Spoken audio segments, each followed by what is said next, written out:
I've had lived experience. I was homeless for 15 and a half years. A lot of these people don't want to be out here. As far as that goes, you got to have a place to have a shower. You got to have a shower to have a job. You got to have an ID to have a job. You need an address for an ID. So, like, it's a brutal cycle. It's pretty vicious. And getting out of it, once you get in it, it's really hard. I'm 65, grew up in Hawaii, lots of sunshine.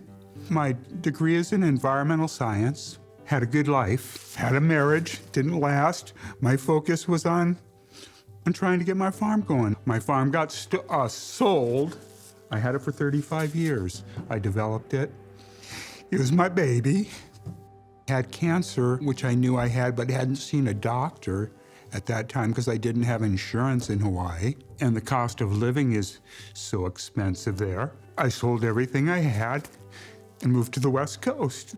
I've been here for the last 16 months. Everybody's story is different. A lot of people have come in from other areas. A lot of people are local, you know. One wrong misstep and they ended up out here, you know. I do challenge people to get to know their stories and get to know the people and not just make judgments.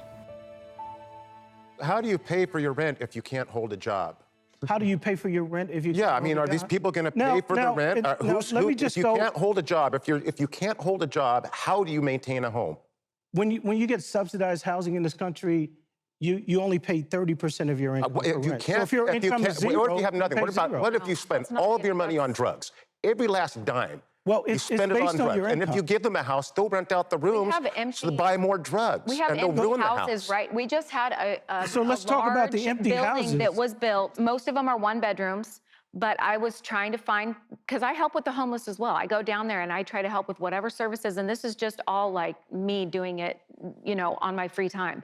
And in Grants Pass specifically, the HUD wait list is 6 months. And you ask them, have you applied for HUD? They don't want it because if you go get on HUD, there's rules that you have to follow and they want to continue using drugs. But also we have, I think there was like 10 or 15 available units that are just still sitting empty because nobody wants to follow the rules that it takes to go get into those. Our shelters are empty. I think those are generalized statements.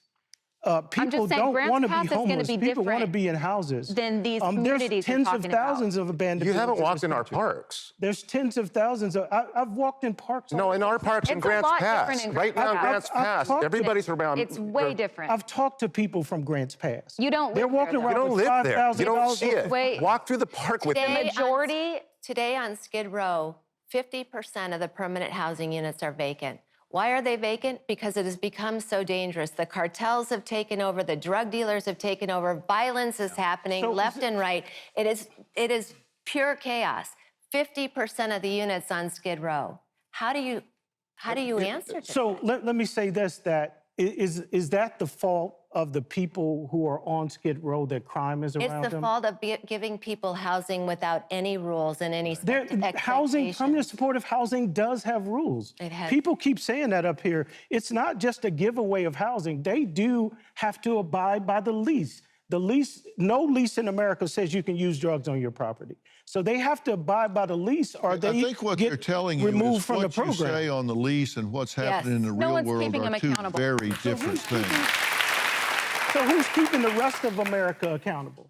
So why is it that these people who are the most marginalized people in this country have to abide by a set of rules that nobody else in America has? Because you're actually Can you drink in your provide them unit? housing. That's Can why. you drink in your unit? We give taxpayer dollars to people who own their houses. That's the biggest source of federal government funding is the mortgage interest deduction. All of us get that. So taxpayers are paying for everybody's housing. Right. So should there be any limit, though, on what taxpayers provide to the homeless? Should there be any limit, any rules, any accountability at all? There are rules and accountability. You know, Then why- These are if you false fix statements. the person will take care of himself. You can't fix people. God can fix people, but we can't fix people. You're saying there's no hope for my Let me son. say this. There is hope for your son. You know why I know that? Because I was homeless myself. The IRS is ramping up enforcement for 2025. If you owe back taxes or have unfiled returns, don't panic. The truth is, it's smart to get ahead of this, but never contact the IRS alone. Turn it over to the team at Tax Network USA, because not all tax resolution companies are created equal. Tax Network USA has a preferred direct line to the IRS, meaning they know which IRS agents to work with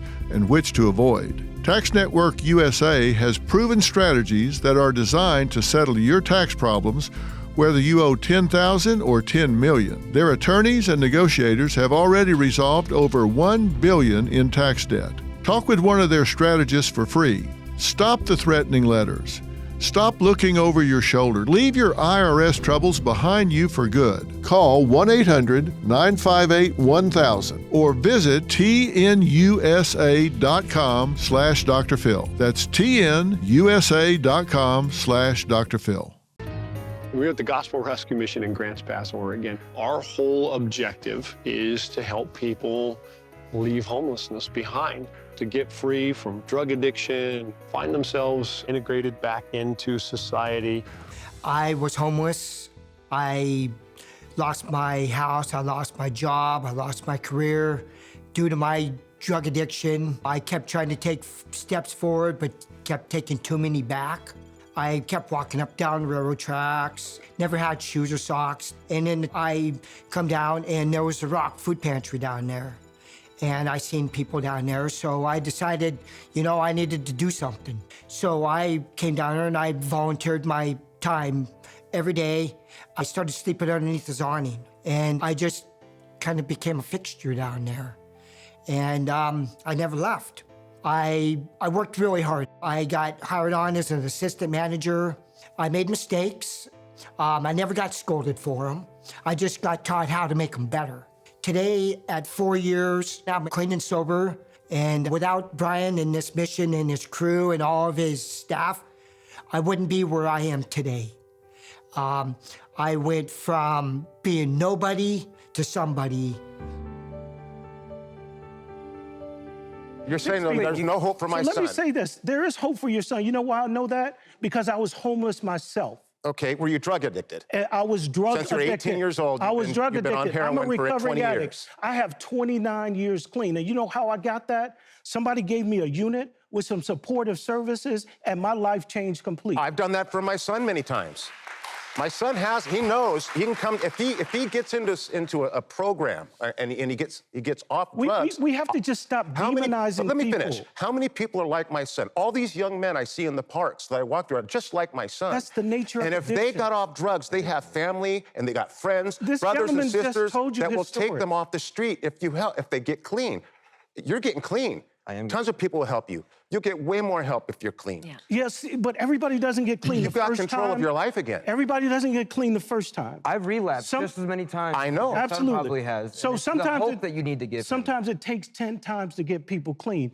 But you can't help a person getting clean sleeping on the ground in a park. No, you People can't. need a roof over their head so people can come in and give them those messages of recovery. Or give them help with their mental health issues. All right, You can't do that in a park. I want to see more drug hab and mental health facilities for these poor people. Let's fix these people.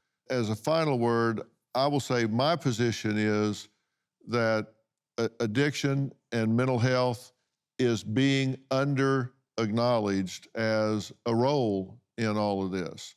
And I think when we cut funding and deinstitutionalized, it really hurt the situation. And look, it isn't one size fits all. This is a complex problem that doesn't have a simple solution. And, when you're a hammer, everything looks like a nail. I look at things from a psychological standpoint, so I look at that and realize when people are compromised in their mental and emotional functioning, it's hard for them to make strides. If you fix that, I think there's a much better chance for them returning to a contributing member of society. I think that has to happen. You say those supportive services are available.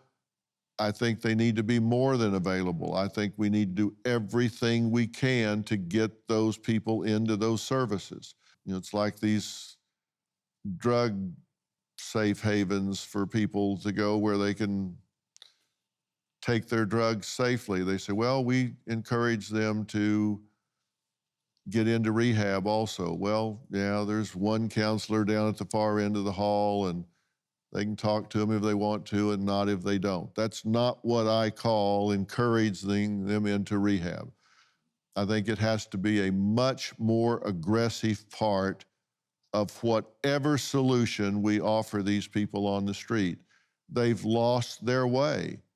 They've lost their ability to self-motivate. They've lost their ability to plan. They've lost their ability to connect the dots and get back going. They're not going to find it in a tent in the park. They're not going to find it in a house they're provided if they're not given the motivation. They're not self-starting at this point. They need help doing that. So that's just how I feel about it. And the data suggests that there are a significant number of people that are suffering from addiction and mental health among the homeless population, chronic or acute. And there are a lot of people that just can't pay their rent. It doesn't apply to them. This isn't a monolithic population. It's very different. So it's not one size fits all, as we say. We'll continue this conversation. Thank you so much. Matt, thank you. Thanks so much to all of my guests tonight. A special thanks to Donald Whitehead, Matt Makowiak, and Michelle Steep for lending their expertise tonight. We're going to keep talking about this. Okay, next questions from the audience when we come back. $36 trillion. That is the U.S. debt, and it gets deeper and deeper by the day. Our debt has never been higher, nor have the stakes. The government is looking to slash the federal budget by $2 trillion, and no one knows what that will mean for your job, savings, and future. I've seen a lot in my time, and there's one thing I know for sure. You need to prepare before it's too late. I trust Preserve Gold to help protect my wealth, and I strongly urge you to do the same. They are the only precious metals firm I trust and recommend to my family, friends, and audience, and they have a special offer just for you. Text Dr. Phil to 50505 to get your free precious metals guide from Preserve Gold. With gold prices recently breaking records and analysts predicting this trend to continue throughout 2025, you cannot afford to wait. As a bonus, you can get up to $15,000 with a qualified purchase from Preserve Gold. So don't wait. Text Dr. Phil to 50505 today. We've got to get to work as a community to kind of go, okay, well, where are the gaps then? What do we need to build? Because the Gospel Rescue Mission can't handle them all. We never intended to handle them all. There's a lot of folks that are out there that are outside of our skill set. They need, medical assistance, and they maybe need mental health assistance and things. That's not our wheelhouse. That's not what we do. But it doesn't mean that shouldn't be done. We've just got to create the solution for those folks and work together and say, where do we need to fundraise? What do we need to do to make that happen?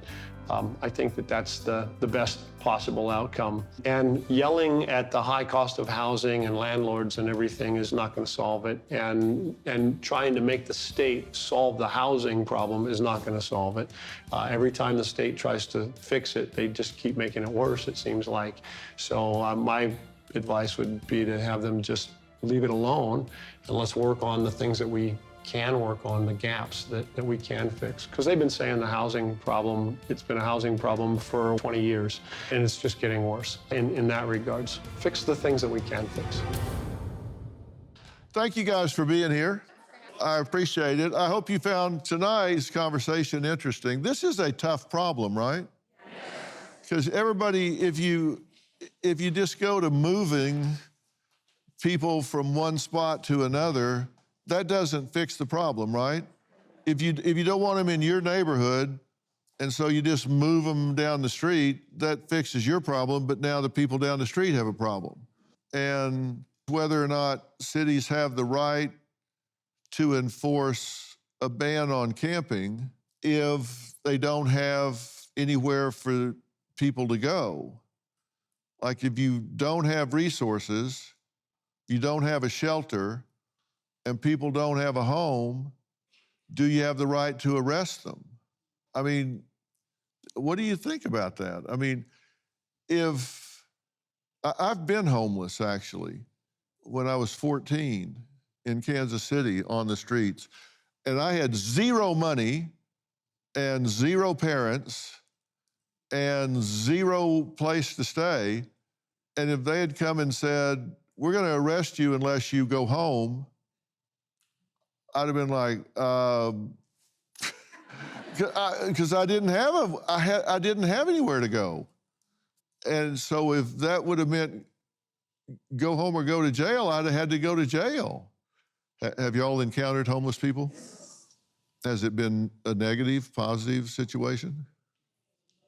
I've talked to a lot of homeless folks, and I do it on purpose sometimes. And a lot of them that I've talked to are like this young man here, very able-bodied, and they get into drugs and they just don't want to work.